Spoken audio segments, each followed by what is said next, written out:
పశ్చిమ బెంగాల్ పరిసరాల్లోని అల్పపీడనం పశ్చిమ వాయువ్య దిశగా కదులుతోందని ఐఎండీ తెలిపింది. దీనికి అనుగుణంగా ద్రోణి కూడా కొనసాగుతోంది. రానున్న 2 రోజుల్లో అల్పపీడనం ఛత్తీస్గఢ్, జార్ఖండ్ వైపు కదులుతుంది. ద్రోణి ప్రభావంతో రాష్ట్రంలోని పలు ప్రాంతాల్లో రానున్న 3 రోజుల్లో తేలికపాటి నుంచి మోస్తరు వర్షాలు కురిసే అవకాశం ఉందని వాతావరణ కేంద్రం తెలిపింది. రేపటి వరకు మత్స్యకారులు వేటకు వెళ్లకూడదని సూచించింది.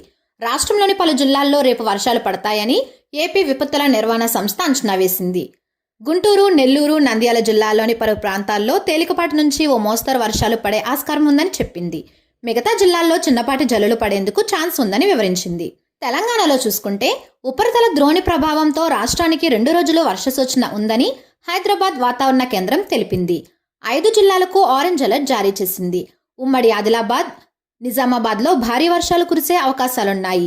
జగిత్యాల, సిరిసిల్ల, కరీంనగర్, పెద్దపల్లి, భూపాలపల్లి, మెదక్, కామారెడ్డిలో మోస్తరు వర్షాలు కురిసే ఛాన్స్ ఉంది.